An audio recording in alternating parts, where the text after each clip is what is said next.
Muito bem.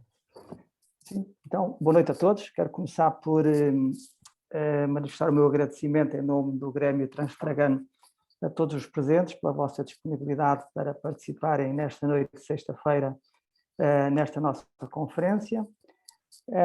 Vou começar por fazer uma pequena introdução muito breve em relação ao tema que vamos abordar, começando por vos dizer que se saiba pelo menos por 175 vezes. E destas 175 vezes, pelo menos 20 delas já foi no século XXI e mais de 100 desde 1900. Em 2013, o historiador David Montaigne profetizou que o fim do mundo seria no dia 21 de dezembro de 2019. Esta previsão já era a quarta vez que era feita por ele e baseava-se num suposto, não comprovado cientificamente, estranho alinhamento cósmico que iria levar à inversão do eixo magnético da Terra. Chegado o dia 22 de dezembro, a humanidade pôde respirar de alívio, porque o polo norte magnético permanecia no mesmo local e sem indício de houvesse alguma aceleração na sua deslocação para leste. Contudo, 31 de dezembro de 2019, começaram a surgir nuvens negras no horizonte, mas não relacionadas com a previsão do fim do mundo de David Montaigne, mas sim porque a Organização Mundial de Saúde, através do seu gabinete na China, informou que teriam sido identificadas na cidade chinesa de Wuhan cerca de 2 dezenas de doentes com uma pneumonia que era de origem desconhecida. Inicialmente, pensou-se que o primeiro caso teria sido identificado a 1 de dezembro de 2019. Contudo, posteriormente, verificou-se que poderia ter sido antes, talvez até no dia 17 de novembro, que tivesse surgido esse primeiro caso não identificado. Contudo, a partir do dia 8 de dezembro de 2019, começaram a ser reportados casos relacionados com o mercado de animais vivos de Wuhan, e a 24 de dezembro, foi feita a primeira colheita de uma amostra para tentativa de identificação do agente infeccioso, a qual foi feita 11 de janeiro, quando foi possível fazer a sequenciação genética e, portanto, identificar como sendo um novo coronavírus o agente causador destas pneumonias. Este novo coronavírus foi designado, como todos sabemos, por SARS-CoV-2 e a doença designada de Covid-19. A 13 de janeiro de 2020 foi reportado o primeiro caso de Covid-19 fora da China e, a partir dessa data, rapidamente começaram a ser notificados casos em diversas zonas do mundo. No dia 22 de janeiro, Portugal tomou a primeira medida de acionamento dos dispositivos de saúde pública, colocando em alerta o Hospital de São João no Porto e os hospitais de Correio Cabral e Dona Estefânia em Lisboa. E é para nos falar desta pandemia, que já foi o fim do mundo para mais de 2,5 milhões de cidadãos, que o Dr. Mário Pereira acedeu gentilmente a proferirmos a conferência 2. O Dr. Mário Pereira é médico desde 1982, é licenciado pela Faculdade de Medicina de Lisboa, é especialista em saúde pública desde 1992, com o grau de consultor desde 1996, é especialista em medicina do trabalho pela Ordem dos Médicos desde o ano 2000 e é especialista em infecção relacionada com os cuidados de saúde pela Universidade Católica de Lisboa desde 2007.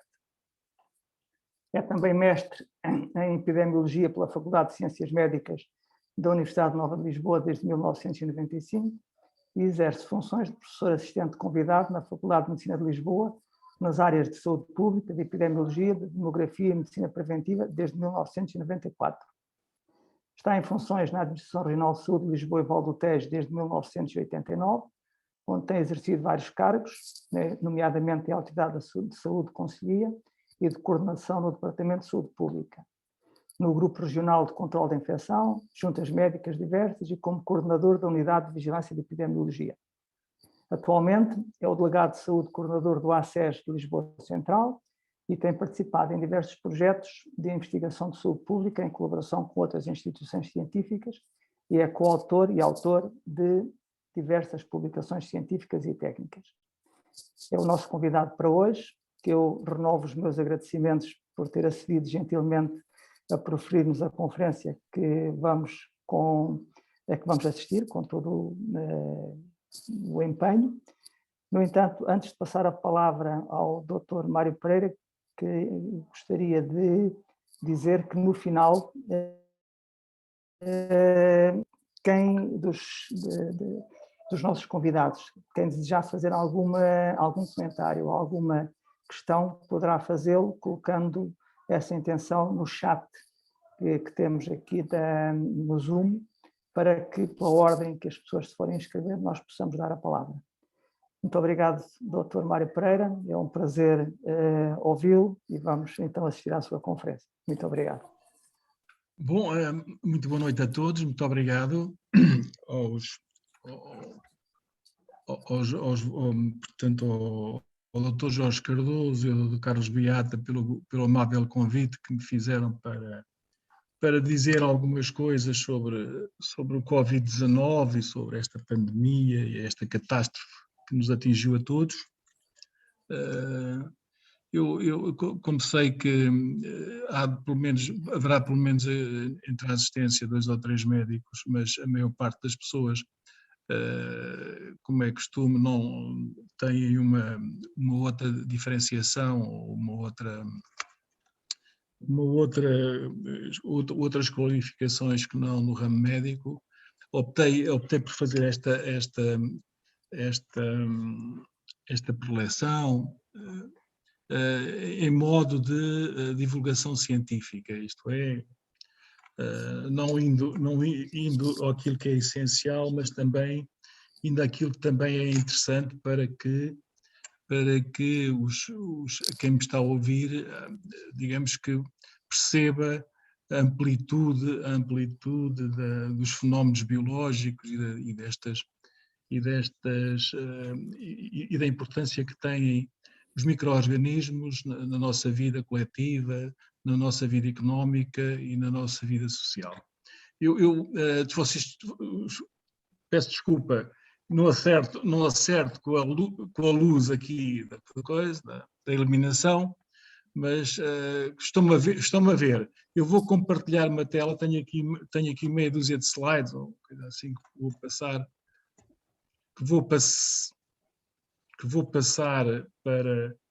para tornar mais interessante esta preleção. Espero que gostem e vamos lá então. Já estão a ver o primeiro slide, provavelmente, não é? Eu começo por fazer uma pequena introdução.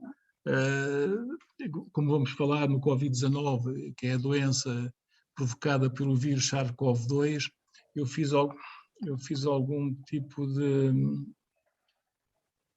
Desculpem.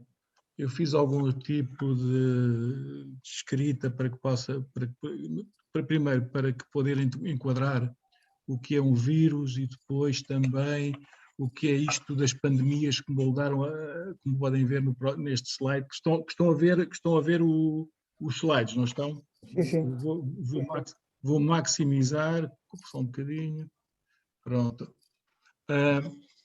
E, portanto, para verem, eu vou passar a ler aqui meia dúzia de linhas que tenho aqui escritas sobre o que são os vírus. A identificação dos micro-organismos está ligada aos desenvolvimentos técnicos do microscópio feito pelo alemão Antoine von Leeuwenhoek no século XVII, e este foi o primeiro este cientista na altura foi o primeiro a visualizar os micróbios, mas foi só em meados do século XIX que Louis Pasteur, não é, o famoso bioquímico francês, que em 1822, trabalhando em Paris, e Robert Koch, em 1843, 1910, ano da morte, em Berlim, estabeleceram que os gérmenes, estes micro-organismos, como causa das doenças transmissíveis.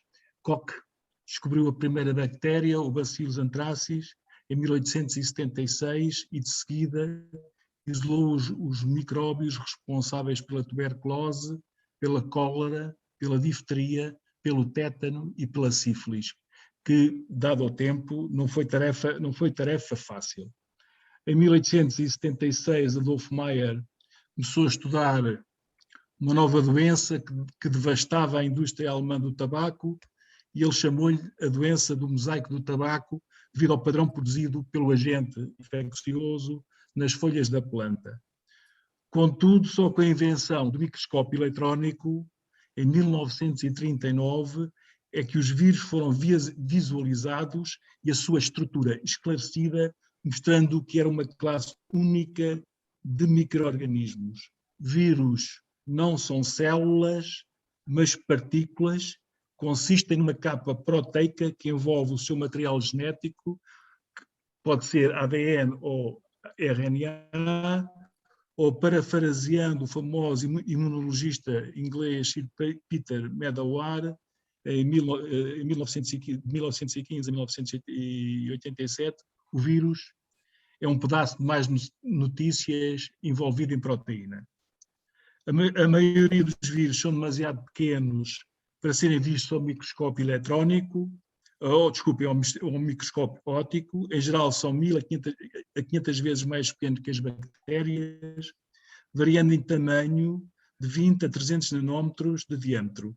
O seu material genético, que pode ser RNA ou DNA, dependendo do tipo de vírus, o qual contém o código para fazer novos vírus. Portanto, ele tem um código que lhe permite fazer novos vírus. Os vírus contêm geralmente de 4 a 200 genes. Cada gene, como sabem, codifica uma proteína. Só para fazer uma analogia entre os vírus, estes micro-organismos e o ser humano, nós temos praticamente, por estimativa ou estabelecido, 23 mil genes e somos, reparem, eu disse que um gene codificava uma proteína. Temos 23 mil genes, mas somos constituídos por 150 mil proteínas. Portanto, provavelmente, e de certeza, quase de certeza, cada gene produzirá mais que uma proteína para a nossa constituição. Temos que entender, o vírus não é uma célula, não é uma célula como uma célula humana. Um vírus, será o vírus um ser vivo? Eu gosto muito de uma analogia que é comparar o vírus a uma pendrive. E essa pendrive tem, digamos que, um quanto de megabytes de informação contidos. Se nós colocarmos num computador, o computador lê as instruções que vão nessa pendrive. E de igual modo, o vírus, digamos que é o material genético envolvido por proteína, quando nos coloniza ou quando entra em contacto com nossas células, penetra nas células e essa informação que contém no seu RNA ou no seu DNA, que é medida também em megabytes, essa informação coloniza as nossas células e põe o nosso aparelho enzimático a produzir, isto é, a replicar os vírus, a replicar mais vírus iguais àqueles que nos colonizaram. Muito bem. Por outro lado, podem ver, isto é como digamos que, o que é que são vírus? Isto digamos que é uma abordagem muito sucinta do que é um vírus. Depois, neste primeiro slide que estão a ver, as pandemias que moldaram a humanidade temos logo a peste bubónica, que não é uma doença viral, mas temos também a gripe espanhola, a gripe asiática, a gripe de Hong Kong, a gripe russa, por aí adiante, esta enumeração toda. Nos vírus da gripe, como sabem, os vírus da gripe circulam constantemente na comunidade, acumulando alterações genéticas e causando surtos regulares no inverno, com grandes epidemias de 8 a 10 anos. Existem 3 tipos de vírus, A, B e C, mas apenas o vírus A é um vírus zoonótico. E o vírus zoonótico quer dizer é que passou dos animais, nos primórdios, os vírus, esses vírus A, circulavam, qualquer que ele fosse, circulava entre os animais. E depois passou, fez, digamos que o spillover em inglês, o contágio passou-se, deu um salto dos animais para a espécie humana. Portanto, com o auxílio das aves selvagens, estes vírus podem sofrer recombinações genéticas. Isto é, existe, como sabem, existe a gripe dos patos, a gripe dos frangos e dos diferentes animais. E, portanto, os próprios vírus entram em contacto um com os outros dentro desses animais e fazem recombinações genéticas, isto é, trocam de genes uns com os outros. E, portanto, podem sofrer recombinações genéticas, produzindo uma estirpe totalmente nova, trocando fragmentos do seu genoma com outras estirpes. Isto tem um potencial para causar uma pandemia. Os hospedeiros naturais do vírus da gripe A são aves aquáticas, particularmente os patos. Os vírus A replicam-se nos intestinos das aves selvagens e são excretados pelas fezes, não causando sintomas, mas disseminando-se para outras populações de aves. Nos últimos 100 anos, houve 5 pandemias de gripe. A gripe H1N1, que é a gripe espanhola, de 1918, todos os 8 genes eram provenientes de aves. O H2N2, a gripe asiática de 1957, adquiriu 3 novos genes, incluindo H e N das aves.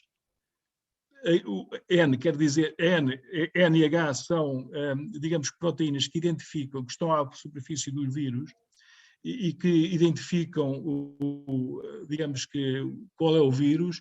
O H quer dizer hemaglutinina e o N neuraminidase. Depois, seguindo a enumeração que está exposta no slide, a gripe H3N2, gripe de Hong Kong, 1968, adquiriu 2 novos genes dos patos selvagens. A gripe russa, de 1977, que escapou provavelmente de um laboratório na Rússia. Era uma versão H1N1 de 1950. E a gripe H1N1, gripe suína, que apareceu no México, que tinha 6 genes norte-americanos e 2 genes euroasiáticos da gripe, dos vírus da gripe dos porcos. Quer dizer, este vírus é, digamos que, um vírus que se recombinou provavelmente nas aves norte-americanas e depois no México com o vírus da gripe dos porcos. Muito bem, isto é, de certa maneira uma panorâmica do que foi as gripes e as pandemias provocadas por as gripes antigamente. Não queria deixar de vos falar de uma coisa que é pouco falada, que é a epidemia de febre amarela em Lisboa, em 1857. E passo a ler. A epidemia da febre amarela, cujo vetor é um mosquito que é o Aedes aegypti, e esse mosquito também está implicado na transmissão do dengue. Como sabem, há uns 4 ou 5 anos houve uma epidemia de dengue na Madeira. Isto também está ligado à transmissão do vírus Zika, não é? Portanto, está à transmissão do vírus da Zika com a respectiva doença, e que teve algum impacto no Brasil, como sabem. E, portanto, a epidemia de febre amarela que graçou em Lisboa em 1857 e que matou mais de 5.500 pessoas, num total de 15 mil doentes entre julho e dezembro. Como é compreensível, o terror nessa altura foi geral. As autoridades, como sempre, encerraram escolas, limitaram os espetáculos e outros divertimentos, restringindo igualmente os contactos nos quartéis, asilos e prisões com o exterior. O mesmo para as instalações da Santa Casa da Misericórdia e da Casa Pia de Lisboa. Mas, sinal dos tempos, multiplicaram-se as missas, as procissões e as preces coletivas. O rei, à época, Dom Pedro V, fez questão de estar em todos os locais onde a doença apareceu, disponibilizando verbas próprias para ajudar os mais desfavorecidos. Jovem e voluntarioso, o rei apareceu como um salvador. Não admira o desespero, a revolta e a profunda consternação que a inesperada morte por febre tifoide provocou no reino. Foi só em 14 de agosto de 1881 que Carlos João Findlay afirmou que a febre amarela seria transmitida por um mosquito. Portanto, as pessoas morriam na altura e não sabiam do que é que morriam. Sabiam que morriam de uma febre, mas não sabiam do que morriam. Muito bem. Relativamente também também este primeiro slide, a peste bubónica, causada pela bactéria Yersinia pestis, poderá apresentar digamos que, sintomas semelhantes à gripe. Vocês veem aqui, no primeiro slide e aqui nesta primeira figura, os gânglios esporados da peste bubónica e, portanto, na altura não se sabia qual era o agente e as pessoas morriam porque a doença era transmitida pela carraça ou pela pulga do rato, de um rato cinzento que havia abundante na cidade de Lisboa e, portanto, picava, introduzia a bactéria ia para os gânglios linfáticos. A vacinação, atualmente, mesmo há uma vacina contra a peste bubónica, que em termos de medicina preventiva não se tem mostrado nada de especial, não se tem mostrado efetiva, mas qualquer antibiótico mais normal do nosso arsenal terapêutico combate esta doença atualmente. Só para dizer que atualmente tratada com antibióticos como a streptomicina e a doxiciclina, as vacinas não têm demonstrado de facto muita efetividade e a primeira vez que se falou na peste bubónica foi a praga de Justiniano, que se estima ter matado na altura, no século VI, 25 a 50 milhões de pessoas. Reparem, quando em 1347 aparece este novo surto de peste bubónica, que não é um vírus, mas é uma bactéria, como eu vos disse, são coisas completamente diferentes. Também o saldo se ficou por cerca de 50 milhões de pessoas. Reduziu em 1/3 a população europeia na altura. Mas nesta tragédia que foi nesses tempos, nessa idade, nesse período da Idade Média, não queiram, seguiu-se depois a esta mortandade e a esta catástrofe uma época brilhantíssima que surgiu sobretudo em Itália, e isso foi o Renascimento. Portanto, parece que este tipo de bactérias, este tipo de micro-organismos foi de molde a eliminar um determinado quanto de população e depois, não sei explicar, o que renasceu das cinzas foi o período brilhantíssimo da nossa época, da nossa história mundial, que foi o Renascimento.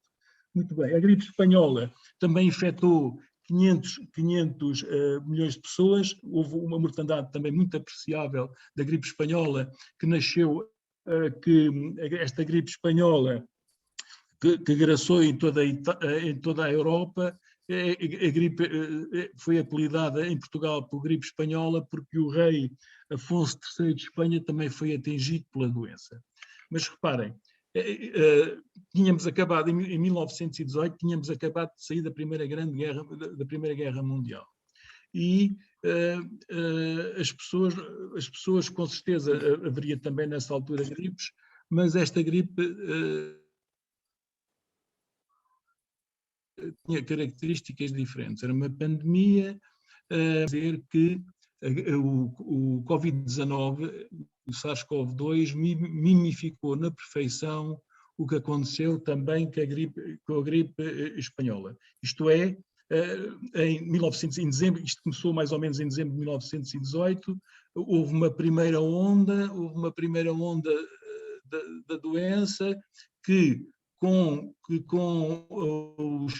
a temperatura mais elevada dos meses da primavera e depois do verão, se atenuou tal e qual como o Covid-19 e depois com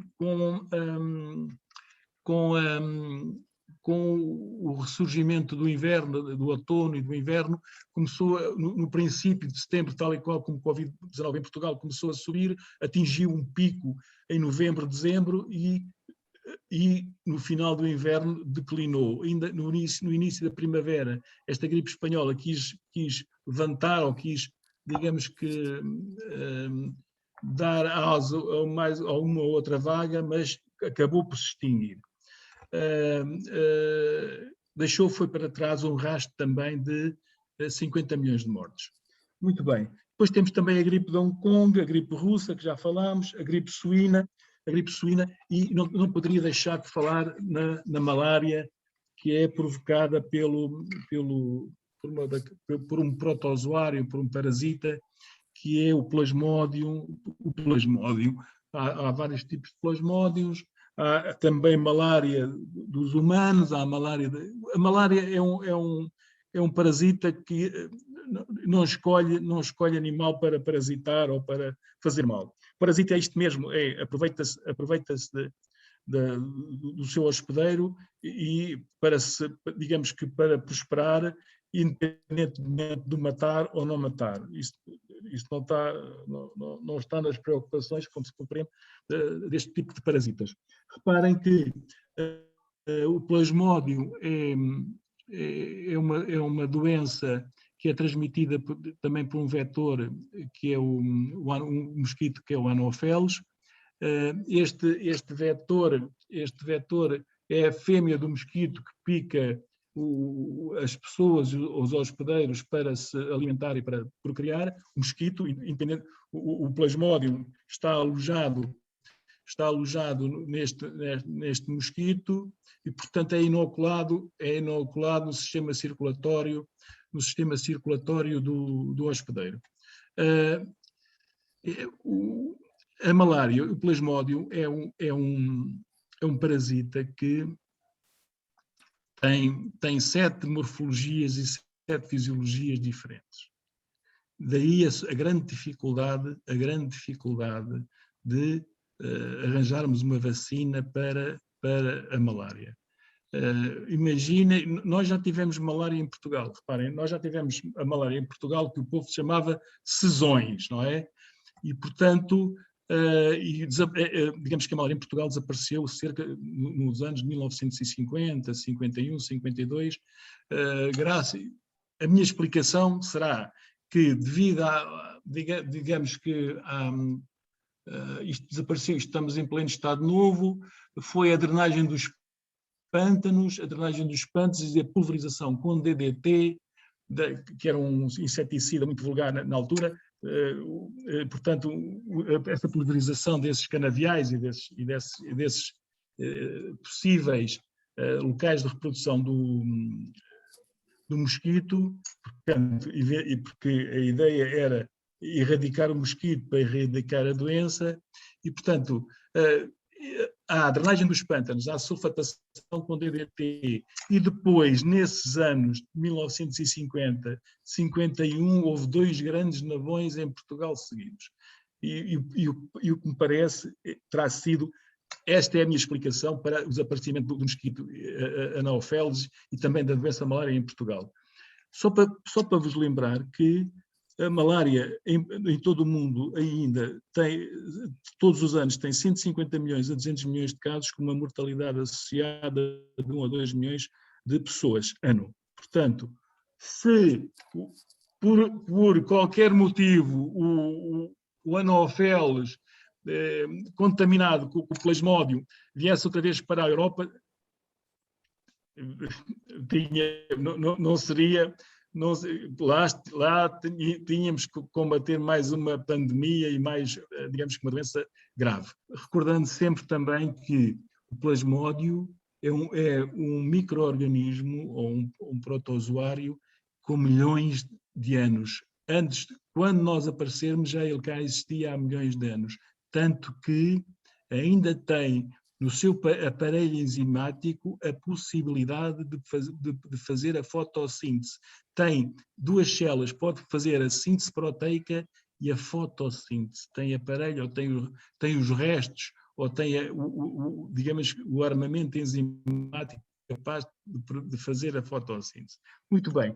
E depois temos o ébola e o HIV. O ébola também é uma doença provocada pelo vírus do ébola e também causa alguma preocupação. Desculpem, às vezes entusiasmo a falar e perco, digamos, que a noção do tempo. O ébola também é um vírus que é provocado pelo vírus do ébola, é uma doença, uma febre hemorrágica que provoca surtos, sobretudo naquela região entre a nossa antiga colónia da Guiné-Bissau e o Zaire e Angola. É nessa zona que é mais importante e é também um surto também, que merece a preocupação das autoridades de saúde. Também o HIV e, sobretudo, o HIV-1, que é uma doença sexualmente transmissível, também é importante. E agora o Covid-19, ultimamente, que nos tem, e de facto é aquilo que nos traz aqui a sua discussão. Digamos que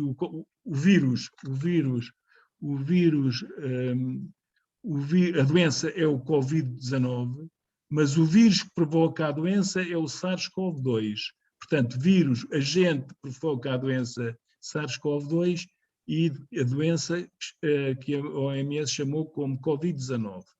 Depois temos aqui dois ou outros aspectos que não podemos negligenciar, que foi esta doença do SARS, que é provocada também por um primo, entre aspas, um vírus que é o vírus SARS-CoV, que foi tratado pela primeira vez na China, digamos que pela primeira vez em 2002, e o vírus desapareceu em 2004, sem vacina, sem nada, desapareceu, nós não sabemos onde é que está, provavelmente está no seu reservatório, que nós não sabemos qual é, à espera de novas digamos que investidas ou de nos poder atacar de novo, entre aspas.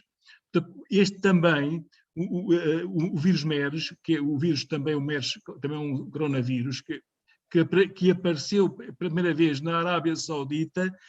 A origem da infecção são os camelos, pensa-se que o camelo é um hospedeiro intermediário, apareceu, teve meia dúzia de casos, neste caso 2.000 casos com uma letalidade de 37%, quer dizer, em cada 100 pessoas morriam 37, que me parece uma doença a ter em conta, mas também desapareceu para o seu reservatório, até hoje, felizmente, não sabemos dele.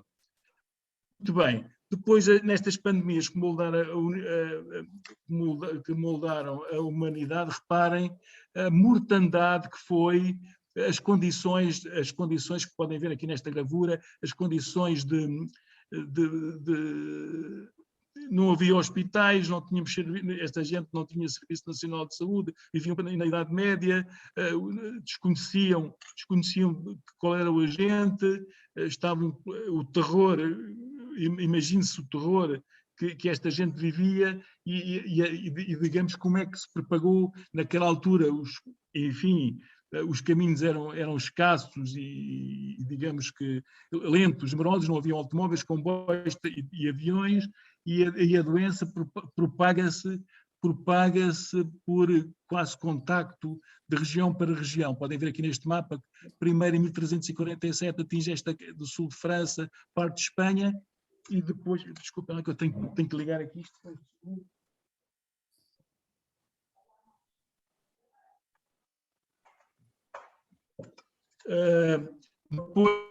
Depois reparem que a doença começa aqui na Turquia, Sicília, Itália, Marselha, sul de França, e vai-se espalhando pelo resto da Europa.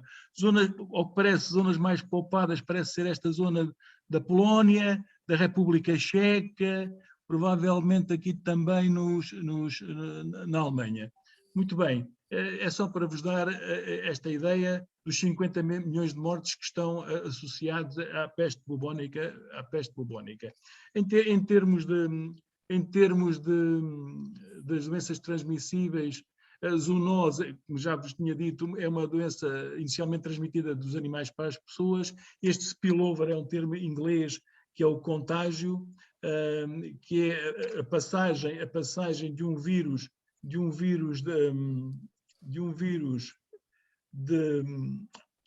dos animais para as pessoas. os meus amigos podem ver aqui os anfíbios, os macacos, os morcegos, os pássaros, e depois temos a carraça e o mosquito, e há este ciclo que se perpetua entre os animais, os vetores e a espécie humana, não é? Reparem, o morcego, os morcegos que são animais que têm a sua utilidade, são atingidos também, têm algum tipo de conotação negativa, uma vez que, ao que parece, albergam uma quantidade de coronavírus que nos são, digamos que fatais, ou que nos atacam e que nos causam doenças e digamos que algum sofrimento. Depois também nestas doenças, os principais patogénios das doenças transmissíveis são os vírus, as bactérias, os protozoários, vem aqui este triângulo, e desculpem, que é a tríade ecológica da saúde, onde está o ambiente, o hospedeiro e depois o patógeno. Os vírus, pode ser, como por exemplo, o vírus da raiva, da febre amarela ou do sarampo, as bactérias, a brucelose, a meningite e a febre tifoide, os protozoários, a toxoplasmose, que é sobretudo grave nas senhoras grávidas não imunizadas, e depois também a malária. Nos fungos temos também, digamos que a micose da praia, que é devida ao fungo, que é a melacesa furfur, e a candidíase, que é os chapinhos das crianças. E também, mas isto dos micro-organismos não é tudo mau, sabe? Porque há um fungo que nos é muito útil, e esse fungo é o Saccharomyces cerevisiae. E esse Saccharomyces tem uma propriedade, que é fermenta o pão que comemos todos os dias, fermenta o vinho e a cerveja. Portanto, digamos que esse fungo é muito útil em termos de economia e em termos de vida social. Também este fungo Saccharomyces também é utilizado para fazer aqueles combustíveis do tipo biodiesel. É um fungo que consegue transformar a matéria orgânica naquele preparado, naquele álcool, no álcool ou outro preparado para juntar ao gasóleo e à gasolina para fazer estes biocombustíveis. De facto, é um fungo que nos é muito útil. Depois temos também, só para vos dizer, o sistema imunológico. Neste sistema imunológico eu tinha feito aqui também alguma... Parece importante falar aqui no sistema imunológico, mas só em passant. Eu diria que nas funções do sistema imunológico estão as propriedades de aprender e memorizar, e é para certos autores este sistema imunológico uma extensão do sistema nervoso, que tem como função aprender e memorizar acerca do ambiente em que vivemos. Além disso, e não menos importante, protege o nosso corpo dos micro-organismos invasores que causam a disrupção do sistema interno, e o seu trabalho, do sistema imunológico, é marcá-los, identificá-los, marcá-los e eliminá-los. Há muitos micro-organismos que vivem connosco e que se chama microbioma. Milhares de espécies de micro-organismos, bactérias, parasitas, vírus, que o sistema imunitário não os ataca porque eles apoiam a nossa viabilidade da nossa vida. O sistema imunitário não está dirigido aos micro-organismos que nos atacam, mas sim a tudo que causa disrupção no nosso meio interno, como, por exemplo, a célula cancerígena. Reparem uma coisa, este sistema imunitário, só para falar, reparem, no sistema imunitário há dois elementos que são muito importantes não fazendo parte do sistema imunitário. É a nossa pele e o microbioma. Reparem, a nossa pele e o microbioma. A nossa pele, a que chamamos epitélio, existe epitélio que reveste todos os orifícios naturais do nosso corpo. Existe epitélio na nossa boca, nas fossas nasais, nos nossos ouvidos, no nosso estômago, nos nossos intestinos. Portanto, existe este tipo de epitélio e só quando o micro-organismo, e portanto, esta defesa natural que temos, protege-nos em 99,9% das invasões exteriores relativamente aos micro-organismos. Reparem, não faz parte, mas é muito importante. E sendo muito importante, há outro elemento, que é o microbioma. Nós somos constituídos por 100 trilhões de células. E esses 100 trilhões de células, 90 trilhões, eu nem sei o que é 1 trilhão, começa já, mas esses 90 trilhões de células são constituídos por bactérias, vírus, que estão no exterior e no nosso interior.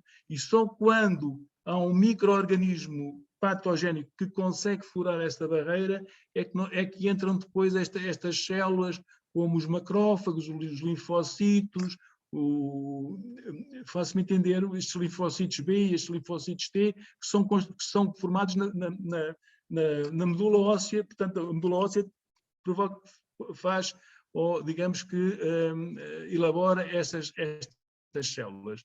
Reparem, no sistema imunitário temos aqui, somos só 10% humanos, e mesmo estes 10% humanos, reparem que as nossas células têm uma estrutura que é muito semelhante a uma bactéria que se chama mitocôndria. E essa mitocôndria o que faz fornece a energia sob a forma da ATP para que nós tenhamos a nossa vida de relação. E a morfologia dessa mitocôndria é muito semelhante a uma bactéria. Portanto, reparem, nós somos só 10% humanos, se calhar. E, portanto, podem ver a pele colonizada, e eu posso enviar depois esta apresentação para divulgar aí no vosso grêmio. Aqui para explicitar melhor a coisa, na microbiologia do ambiente, os micro-organismos do ser humano, 100 trilhões, sendo que 90 trilhões são células não humanas que constituem o nosso microbioma. Se pensarmos que a diferença potencial de cada uma destas células é 1,4 volts, estamos a falar qualquer coisa como nós somos constituídos por 140 trilhões de volts. Bem, qualquer dia entramos em incandescência. Bem, mas o tempo ainda não sabemos quando é que vai ser. Depois agora entramos no Covid e reparem este slide é muito elucidativo, que é um espirro no cidadão, não é? E portanto o número de partículas que um cidadão expele quando espirra, ou quando fala também expele um número de partículas apreciável na ordem dos 4, 5 mil, 6 mil partículas, constituídas por vírus, bactérias e outros elementos, e matéria orgânica, com certeza, e quando espirra é na ordem dos 40, 50 mil partículas. Reparem, daí a necessidade do uso tanto da máscara como da etiqueta respiratória. Quando eu espirro para a prega do cotovelo. Não é verdade? Muito bem. Depois temos aqui, como já disse o Dr. Carlos Beata e bem, no Covid-19 começou naquele mercado dos animais vivos em Wuhan, na região do Hubei, na China, não é? Foi identificado o primeiro cluster. Pensem num cluster como um conglomerado. Imagine um cacho de uvas, todos iguais, e portanto um cluster do ponto de vista gráfico assemelha-se muito a um cacho de uvas, mas neste caso são casos de pneumonia de etiologia conhecida, identificada em Wuhan. Isto foi em dezembro de 2019. No dia 7 de janeiro de 2020 foi confirmado um novo cluster associado, então já sabia que era um coronavírus que foi titulado 2019 nCoV. Portanto, mais tarde foi identificado um novo coronavírus, o SARS-CoV-2 vírus, e a doença era o Covid-19. desculpem o slide em inglês, mas isto é, reparem que na exportação de casos temos aqui a carraça, que é um fator muito importante, o morcego e o rato. Depois um caso índex, a transmissão de pessoa para pessoa, o número, dependente do R ou da taxa de incidência ou da taxa de ataque, uma multiplicação de casos e depois a exportação dos casos através dos aviões, dos autocarros, dos automóveis, etc. Esta nova doença, Covid-19, isto é um slide do SCDC, um novo coronavírus, geralmente os coronavírus são vírus que se transmitem entre os animais. Os sintomas da doença Covid-19, febre, como todos sabem, febre, tosse, dificuldade respiratória, são os sintomas exatamente iguais aos sintomas da gripe, exatamente iguais, com uma outra diferença. E depois o período de incubação, 12 a 14 dias. O que é um período de incubação? Um período de incubação é desde o momento em que a pessoa é infectada até que ela própria ou os outros reconheçam a doença. O problema disto tudo, desta infecção com o Covid-19, ou com o vírus SARS-CoV-2, é que a maioria das infecções são assintomáticas. A pessoa anda, transporta o vírus e transmite-o aos outros. O problema é que 20% têm doença ligeira, grave ou moderada.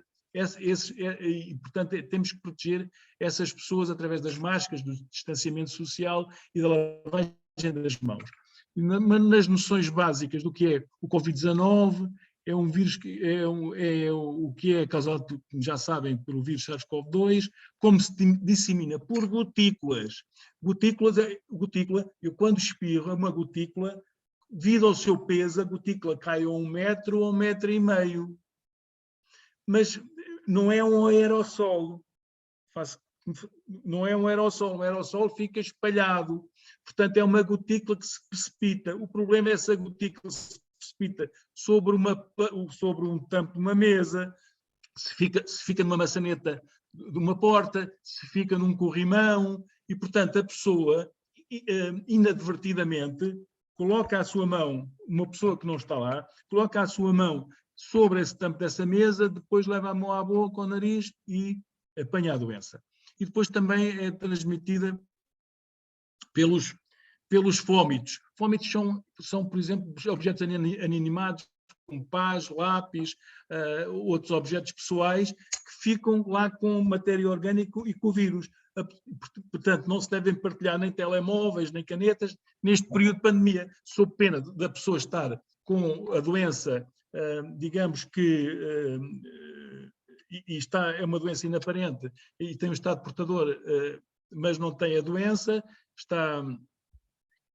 a doença, ele é portador, mas não manifesta a doença, e, portanto, pode transmitir, nós emprestarmos um objeto pessoal, o outro pode contrair a doença, e isso não é o necessário. Depois temos aqui no risco, alto e baixo risco. Como é que as autoridades de saúde, os médicos de saúde pública, dizem que aquilo é de alto e de baixo risco? Quais são os critérios? Os critérios primeiro, considera-se um contacto de alto risco para o Covid-19 a pessoa que está face a face com um caso positivo. Tenha máscara ou não tenha. Face a face. Ou em alternativa, estar durante 15 minutos a menos num raio de menos de 2 metros de um caso positivo. Portanto, estas pessoas são contactos de alto risco, os outros são contactos de baixo risco. Está bem? E portanto, temos de ter isto em consideração.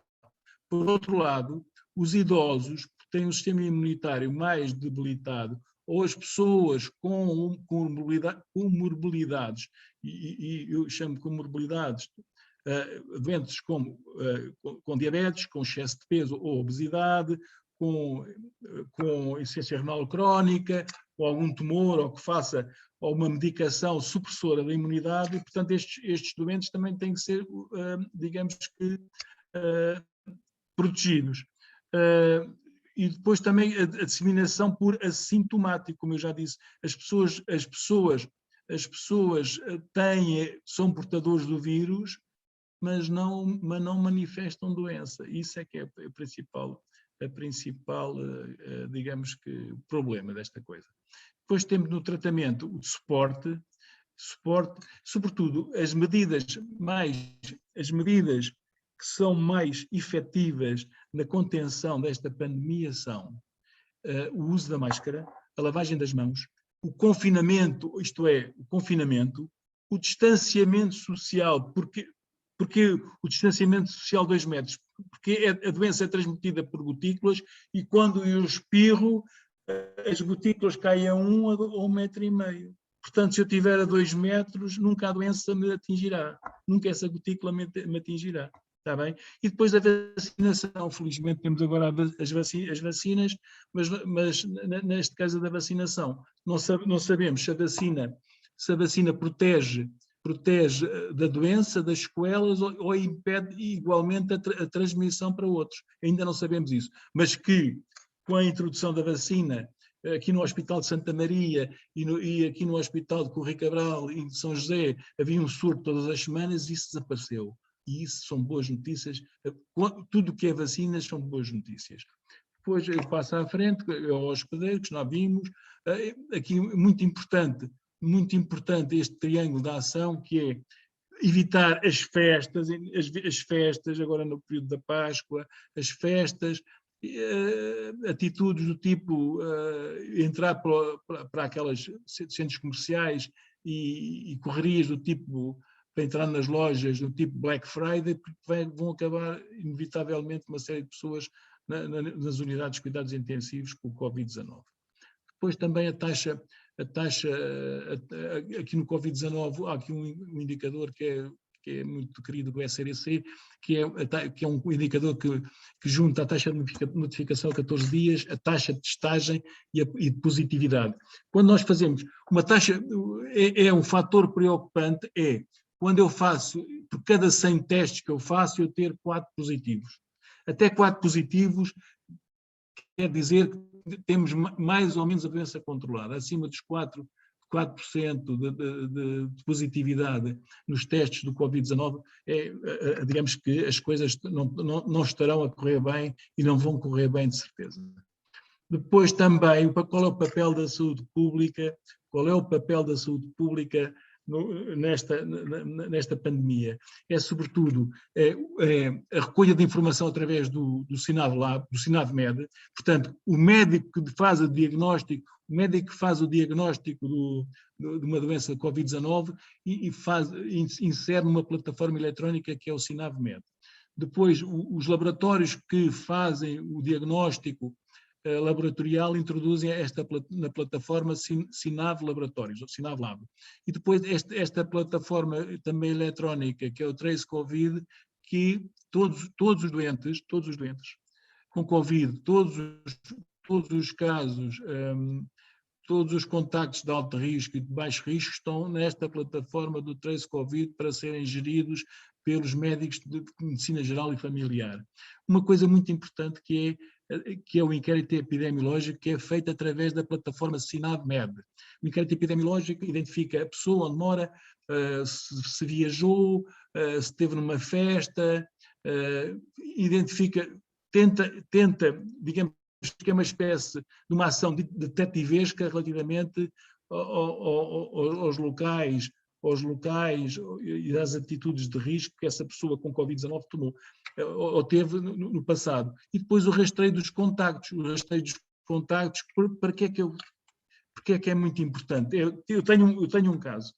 E, portanto, para evitar que a doença se dissemine, eu ponho de imediato a pessoa com Covid-19 em isolamento profilático. Ficas aí agora até a tua cura, até teres alta pelo médico de medicina geral familiar.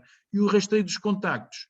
Podem ou não estar doentes, mas, de acordo com aqueles critérios que eu vos disse, é muito importante porque a doença tem um período de incubação de 12 a 14 dias. E, portanto, eu tenho que colocar estas pessoas em quarentena para evitar que eles podem ser assintomáticos ou podem ter uma doença assintomática, mas para os confinar, para evitar que a doença se propaga a outras pessoas. Imaginem que eu só isolo a pessoa que está doente e deixo as outras.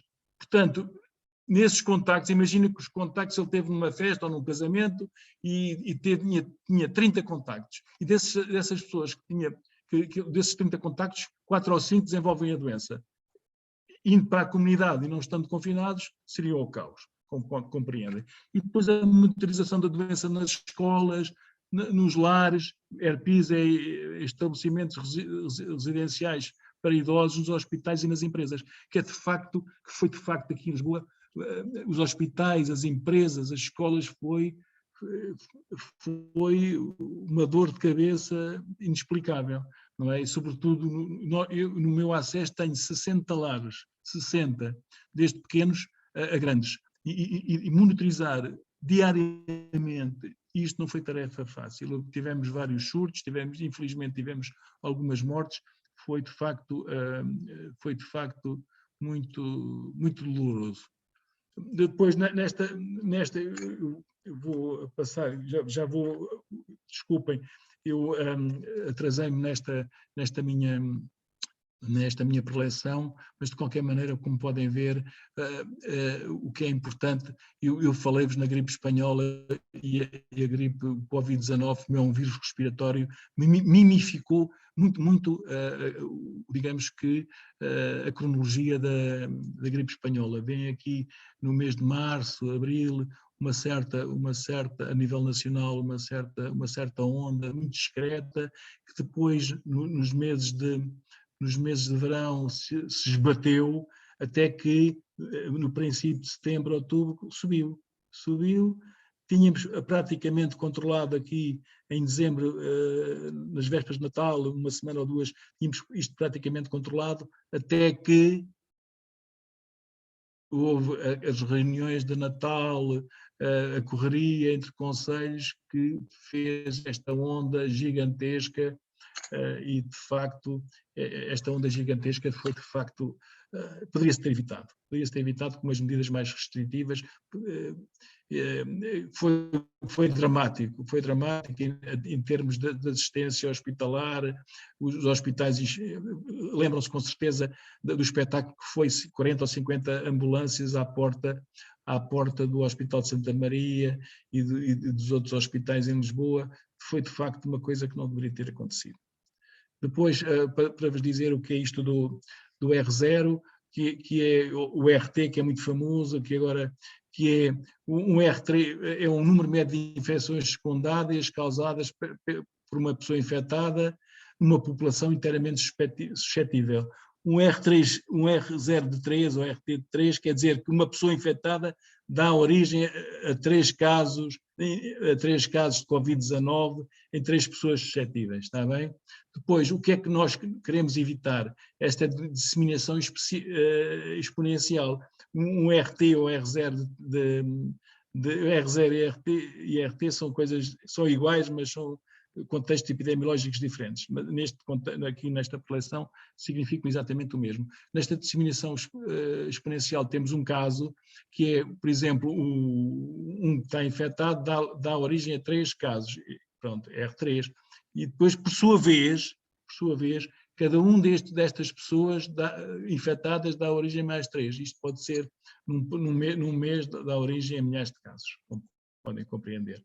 Depois também, para verem, no hospital também foi, digamos que, neste caso do Covid-19, o hospital tem tem uma flora bacteriana muito sui generis, os médicos conhecem bem, como bactérias perigosas, e é preciso, digamos que, algumas precauções.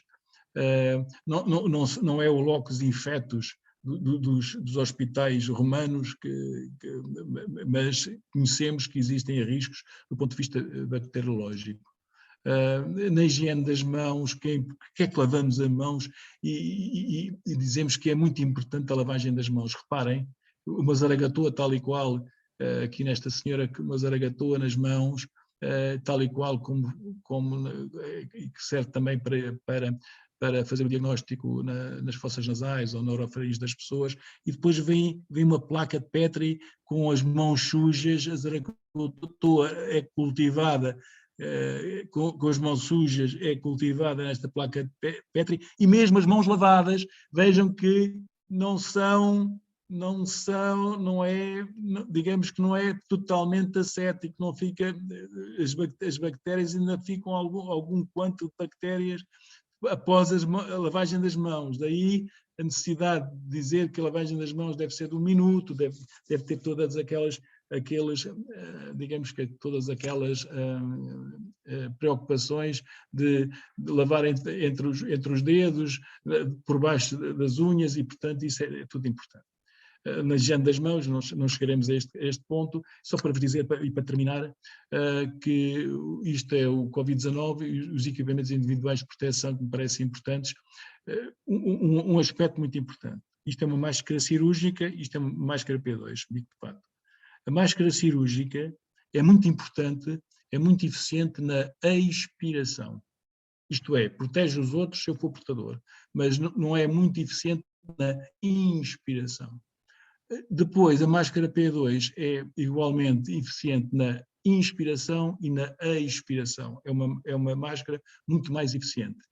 Há aqui uma ressalva. As pessoas que têm barbas e bigodes e tal, qualquer máscara perde a sua eficiência. Muito obrigado pela vossa atenção. Espero que tenham gostado e estou à vossa disposição. Muito obrigado, Dr. Mário Pereira. Os meus agradecimentos pela sua excelente comunicação.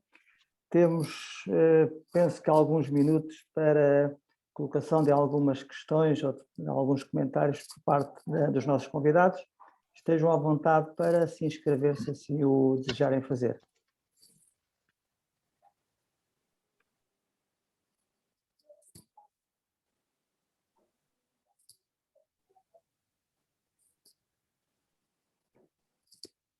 Nenhum voluntário?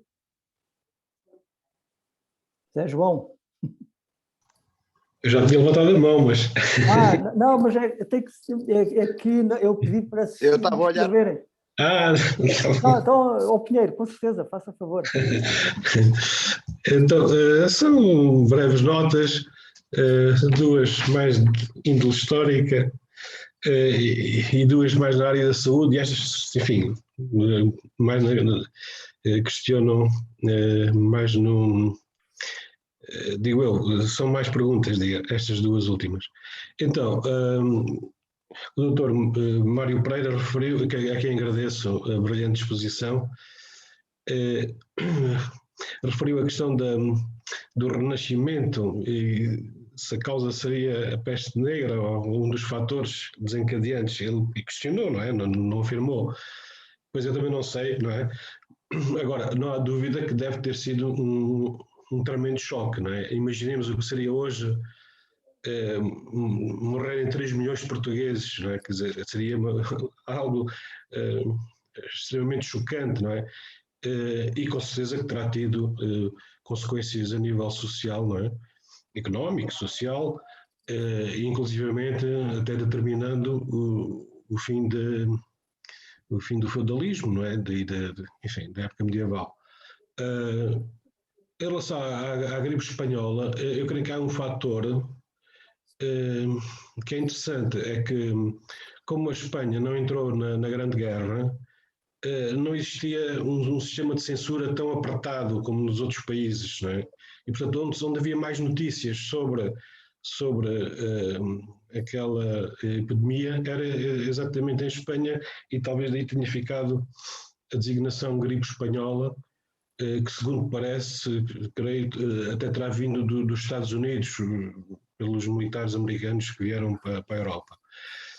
Agora, em termos das questões de saúde, eu gostaria que o professor se pudesse pronunciar sobre dois aspectos. Tem a ver um bocado com a nutrição, enfim, que é a questão da importância da vitamina D no sistema imunitário, porque eu vi um gráfico, mas isto há tantas fake news que a pessoa às vezes, enfim, não sabe se a informação é mesmo fidedigna, mas eu vi um gráfico que mostrava que as pessoas com menos vitamina D, que até parece não é uma vitamina, que é mais uma hormona, salvo erro, mas pronto, é conhecida mais por vitamina D, portanto não tinham tanta mortalidade ou as consequências tão graves do Covid-19. E por outro lado também a importância da flora intestinal no sistema imunitário. Creio que agora também tem outra designação, que já esta é uma designação mais antiga, não é? Mas a importância disso. Muito obrigado. Muito bem, é o seguinte, a vitamina D de facto não é uma vitamina, é uma hormona. É uma hormona que controla 10% do nosso genoma. Não é? E, portanto, de facto,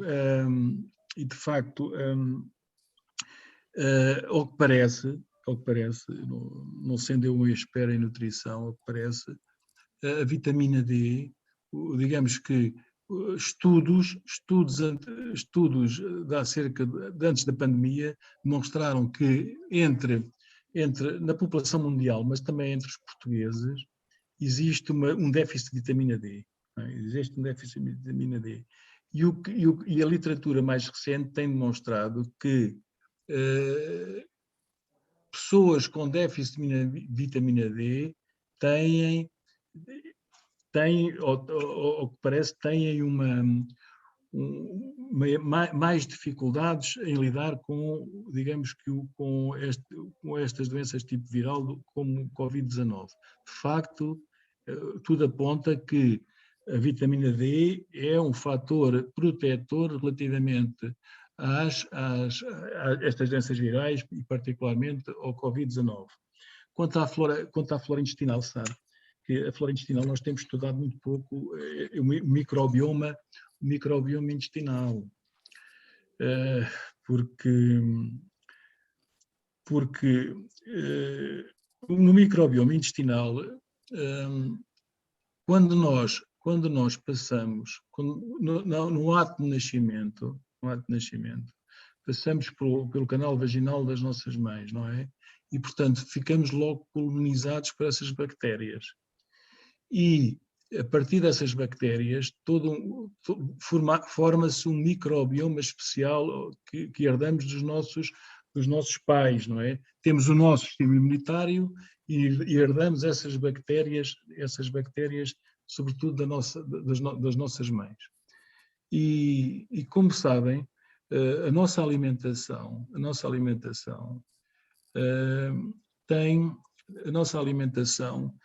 tem uma, eu diria que é inquinada por hormonas, sobretudo hormonas, muitos antibióticos. Se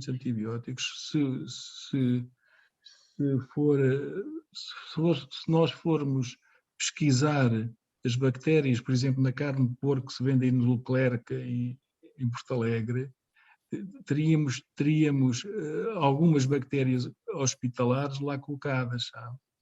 Portanto, não se esqueçam que a indústria dos animais, para os fazer crescer, o que é que faz? Dá-lhes antibióticos, independentemente de os animais estarem doentes ou não estarem doentes, dá-lhes antibióticos para selecionarem as bactérias intestinais, no sentido dessas bactérias intestinais depois selecionadas, absorverem o máximo de energia dos alimentos que comem. Portanto, ainda por cima, torna os ossos dos animais mais longos e faz com que, e depois digamos que é uma ajuda à engorda, entre aspas, desses próprios animais, não é?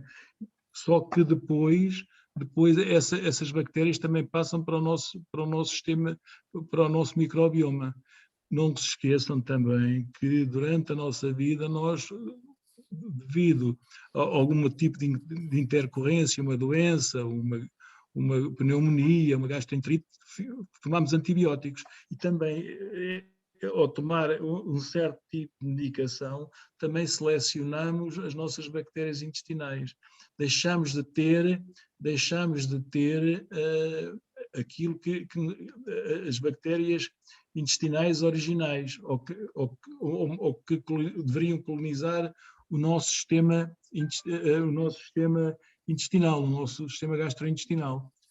Tanto que há uma teoria que há uma doença que é a hemocolite ulcerosa, que provoca diarreias, desnutrição nessas pessoas, e um dos tratamentos experimentais que está a fazer é um transplante do microbioma, um transplante de fezes. Isto é, aqui em Portugal eu acho que não se faz um transplante de fezes, mas acho que em Inglaterra se faz um transplante de fezes, isto é, retiram todas as fezes e todas as bactérias que existem no intestino da pessoa e põem digamos que as bactérias de uma pessoa saudável, e com alguns resultados muito promissores. Portanto, a alimentação, como disse bem, e também a flora intestinal, é um fator muito importante da nossa saúde. Não se esqueçam que no intestino é onde existe a segunda maior quantidade de neurónios, e esses neurónios do intestino são ligados ao cérebro pelo nervo vago. Não me admiraria que os nossos comportamentos, as nossas escolhas fossem decididas pelas bactérias intestinais. Muito Obrigado, bem. Dr. Mário. Espera, José João, está a Fátima Diz. à frente. Pronto, era só aproveitar para agradecer uma vez mais ao Dr. Mário Pereira a disponibilidade que teve, a excelente intervenção que proferiu. Teria uma pergunta para fazer-lhe, aliás, faço-lhe já, e depois passaria também a palavra à professora Fátima Velez, que também já pediu para intervir.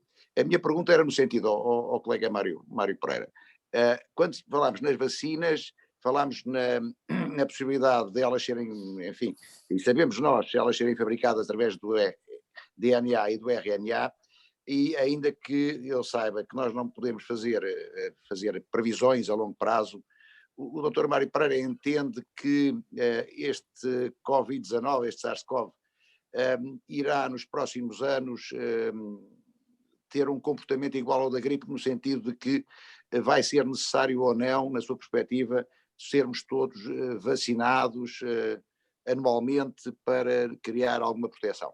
Deixaria esta pergunta no ar, para depois fazer o favor de não responder, e passaria a palavra já à professora Fátima Velez, para que depois também não prolonguemos muito a sessão. Muito obrigado. Se quiser eu posso responder já. Faz favor, doutora, professora, faz favor.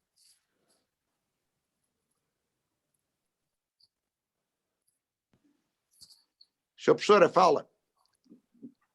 Estás a ouvir? Estás sem som? Está sem som. Não tem o microfone ligado. Fátima? Não? Agora já consigo. Olá, boa noite a todos. Um grande abraço para toda a assistência. Um abraço muito especial ao Dr. Zé Ricardo e ao Diogo, ao Dr. Diogo Serra, e felicitar pela excelente iniciativa e pela excelente palestra.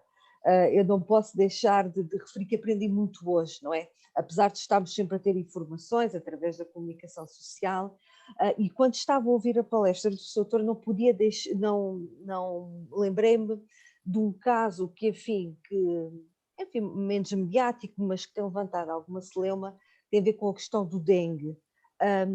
Como nós sabemos, já têm sido detectados mosquitos de dengue no Algarve e na Madeira, coisa que há uns anos atrás seria impensável, não é? Do ponto de vista geográfico, o mosquito da dengue, até devido às condições climáticas, não sobe tanto em termos de latitude.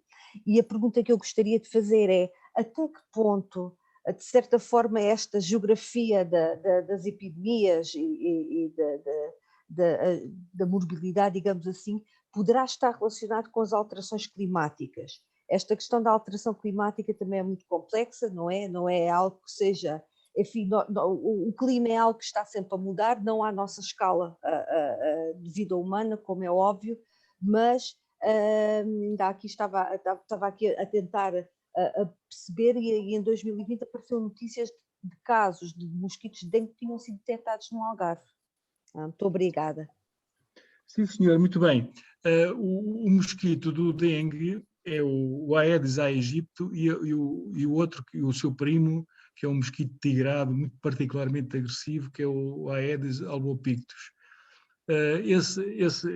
O que apareceu, os que existem são, na Madeira, o Aedes aegypti, e ele ainda lá está, mas não está, digamos que contaminado com o vírus do dengue. Portanto, mas existe lá ainda, e pode a qualquer momento saltar digamos que se picar, se a fêmea do mosquito do Aedes aegypti, digamos que conseguir, digamos que na Madeira, se aparece uma pessoa com dengue em fase de virémia e o mosquito picar, pode haver um outro surto. Nada disso está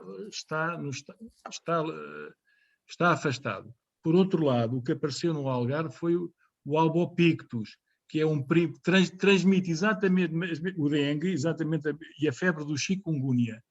Portanto, sobretudo há uns 5, 6, 7 anos, houve um surto de febre de chikungunya no norte de Itália, e a partir daí o mosquito, o albopictus, que é digamos que é o Aedes tigrado, é digamos que um inseto, um mosquito particularmente agressivo, veio e tem vindo através pelo sul de Espanha, de Itália para o sul de Espanha, e está às portas do Algarve, ali em Vila Real de Santo António, está com certeza ali, não é? E, portanto, agora o mosquito conseguir, digamos que alimentar-se de uma pessoa que tenha a doença, de facto, irá transmiti-la e haverá um surto. Ainda nada está comprovado, mas que existe lá, já existe. Às portas de Portugal, às portas de Vila Real de Santo António. Agora, a questão é, como disse bem, é devido a esta coisa das alterações climáticas, digamos que é uma ameaça muito, muito real, e, de facto, os mosquitos que eram digamos que, o seu habitat natural era, digamos que, a África e aquelas zonas equatoriais, e agora, com o aumento da temperatura e, sobretudo, provavelmente do CO2 ou de outros elementos, tem vindo progressivamente a ganhar terreno, e, sobretudo, a desflorestação, não é? A desflorestação, digamos que também uma certa escassez da diversidade, muitas vezes, dos animais e das aves, não é? Isto tudo junto não vai correr bem, não vai correr bem. De facto, está lá, a questão do Aedes albopictus desencadear um surto de febre de chikungunya ou de dengue, será talvez questão de 1 ano, 2, 3, vamos ver.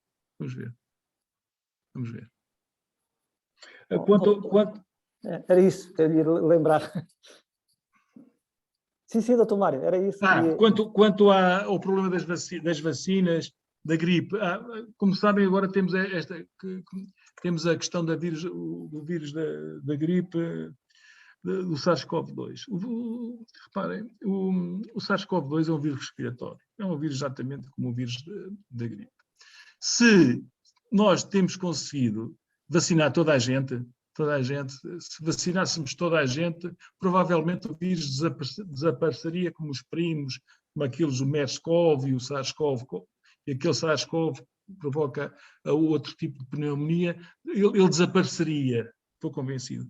Mas nós, infelizmente, aqui em Portugal, só vacinamos ainda 3% das pessoas, ou meia dúzia de pessoas, não é? Espanha a mesma coisa, e, portanto, o vírus, a questão é que este vírus vai se transformar de um vírus pandémico num vírus endémico. E vai-se comportar, esqueçam a imunidade de grupo, porque é uma miragem. A imunidade de grupos em vírus respiratórios não parece que... Os vírus sofrem, como veem, muitas mutações. A mutação vai para um país, é a mutação da África do Sul, é a mutação brasileira, é a mutação inglesa, provavelmente a mutação de irlandesa.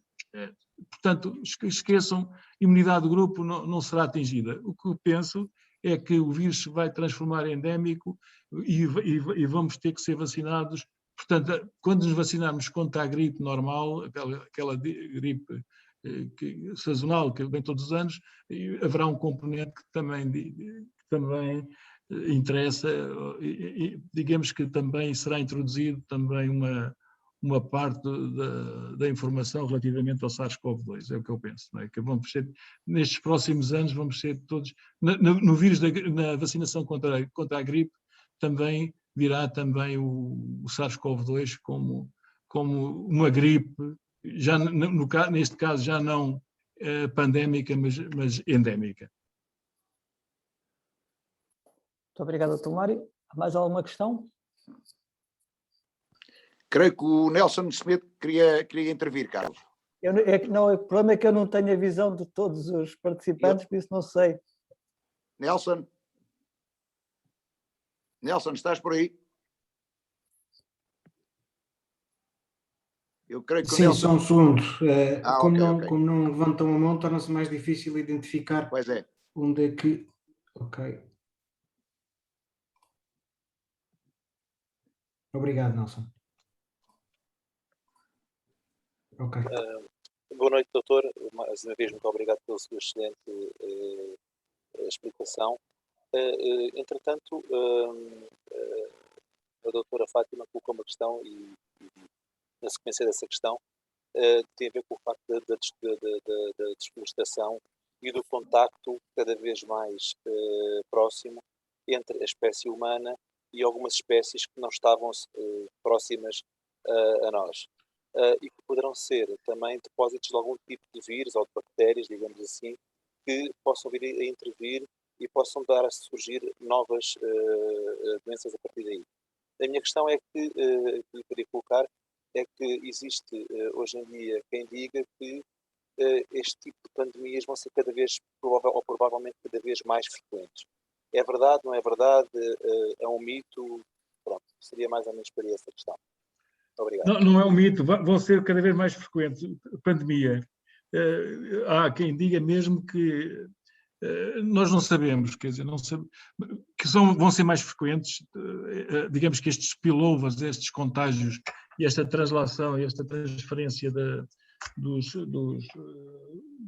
vírus dos animais para a espécie humana, isso é praticamente um dado adquirido. Quer dizer, há um livro que é o spillover, que é um contágio que há assim, digamos que o autor já o escreveu há 5 anos e previu exatamente esta pandemia, o coronavírus, exatamente o que está a acontecer hoje. Eu já tinha previsto isto há 5 anos. E, portanto, há uma série de vírus, desculpem a crueza da coisa, em lista de espera para saltarem dos animais para a espécie humana. Portanto, relativamente a esta coisa, se nós não atalharmos caminho relativamente a esta coisa das alterações climáticas, de voltarmos para digamos que é na diversidade, por exemplo, na diversidade o que nós vemos agora digamos que não se vê a diversidade de aves que se via há 50 anos. Eu lembro perfeitamente de ir passar férias a um monte aí do meu tio, para os lados do Gavião, a diversidade de aves completamente diferente. Agora vê-se pombos, vê-se uns pardais, vê-se uns melros e pouco mais, não é? Perderam-se pelo caminho muitas espécies que nos protegiam e mesmo as próprias árvores, a diversidade da vegetação é importante para o nosso bem-estar, não é? E para o nosso bem-estar e para a nossa saúde. E digamos que essa diversidade de aves e de animais fazia com que esta translação dos vírus dos animais para o homem se mitigasse, se atrasasse, era completamente diferente. Portanto, eu estou completamente de acordo que estas alterações climáticas e esta desflorestação e esta ânsia e esta proximidade entre os animais, reparem a enormidade do seguinte: há aviários na Europa com milhões de galinhas e de aves. E, portanto, isso é uma incubadora para os vírus. Qualquer vírus, qualquer mosquito que entre num aviário produz uma gripe naquelas aves monumental.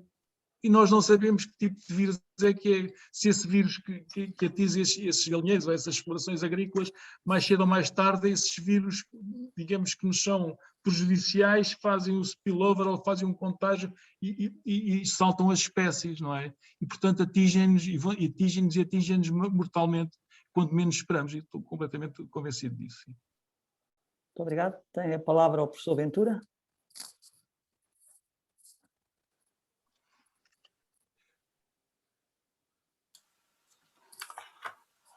Boa noite a todos. Queria cumprimentar o conferencista, que foi extremamente claro, objetivo, e não é fácil falar destas matérias tão complexas de uma forma tão clara e objetiva, repito. Era uma pequena curiosidade, falou-se aqui nas sessões, e eu lembrei-me e fui buscar a tese de licenciatura do Dr. Eusébio Leão, natural do Gavião, algumas palavras sobre os parasitas do paludismo. 1890, a tese. E ele, no prefácio, diz isto: obrigado por uma disposição regulamentar a escrever uma tese, escolhi para assunto dela as afecções palustres que abundam na terra de onde sou oriundo. De facto, naquela zona eram frequentes estes problemas. É uma pequena curiosidade só, e já que estamos aqui no Alto Alentejo, evoco um médico ilustre, o Dr. Eusébio Leão, um republicano também ilustre, primeiro governador civil de Lisboa após o 5 de outubro. E muito obrigado pelas É o contágio ao spillover. Pelas luzes que lançou aqui hoje. Muito obrigado.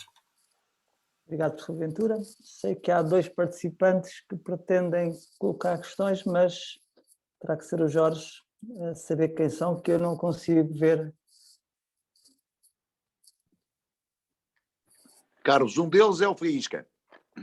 Já está. Avança. Posso? Pronto. Não, eu não era para dizer nada, mas depois o amigo António Ventura acabou por falar das decisões, era eu que estava no chat com essa conversa. Em primeiro lugar, quero só cumprimentar a direção do Grêmio e o Grêmio por ter trazido este tema tão importante. Eu, infelizmente, só apanhei o fim, gostava de ter apanhado mais, mas isto está gravado, de certeza vou ter a oportunidade de o referir. A questão que eu levantei ali do sezonalismo, que era o termo conhecido em Portugal da malária, usado pelo Ricardo Jorge em 1903, é que é uma doença que também é transmitida por um mosquito, que é o Anopheles, mosquito fêmea é que pica, e que teve até nota até há muito pouco tempo, do ponto de vista histórico. Quando eu quero dizer isto, é assim, eu conheço pessoas que têm malária. Tiveram malária apanhada em Portugal, não foi nas colónias na guerra. Apanhada, o avô da minha mulher, já morreu entretanto, regentes agrícolas aqui da região do Alto Alentejo. E, portanto, isto foi uma doença que só foi erradicada em Portugal em 1957. Teve um investimento brutal da Fundação Rockefeller, que tem a ver com questões de agricultura, que não vou voltar a chatear aqui com isso. E, portanto, nós estamos sempre ali no risco dela regressar, que não é muito difícil. Muito mais com o tal aquecimento global. E só para vos dar uma noção, estima-se que o clima... portanto, esta ideia de existência de malária ou de sezonismo em Portugal, existem fontes, pelo menos desde o século XVIII, que atestam a sua existência, E o que diz os historiadores do clima é que o clima no século XVIII era 1 grau a 1,5 graus mais frio do que hoje em dia. É o fim da pequenidade do gelo. E, portanto, com 1 grau a 1,5 graus mais frio que hoje em dia havia malária em Portugal, portanto, ainda muito mais fácil será nos dias de hoje e para o futuro.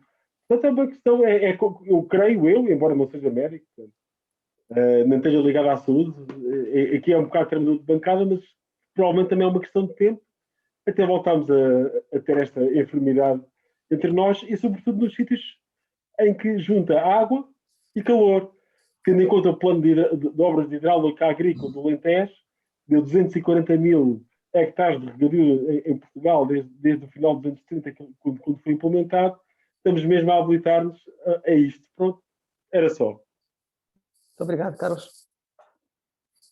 Não sei quem está a seguir para colocar a questão. Eu não identifico por aqui mais ninguém, pá. Não sei se o Jorge tem. Mas eu tinha a indicação de que havia duas, não? Ah, era? Tenho aqui, a Fátima enviou um link para o chat, mas apenas para mim. Eu já voltei a ligar o chat porque há pouco estava-se a tornar complicado fazer a gestão. Eu pedi era, por favor, que levantasse a mão quem pretendesse usar da palavra. O livro que eu vos falei é este, já agora conseguem ver. Contágio. Contágio, e tem aqui o autor, David Quammen. Vejam. Este livro, que é a tradução, esta é a tradução portuguesa, podem, naquelas plataformas eletrónicas, eu recomendo vivamente a leitura. Digamos que também está escrito neste registro de divulgação científica e fala nos coronavírus há 5 anos e prevê exatamente o que está a passar. É muito fácil de leitura. Bem, não havendo mais questões nem comentários. Diogo. Ok, Diogo.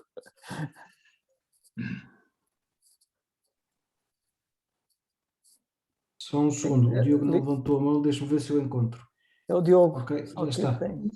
Tem o microfone desligado. Tem que ligar o microfone, Diogo. Já está. Já está.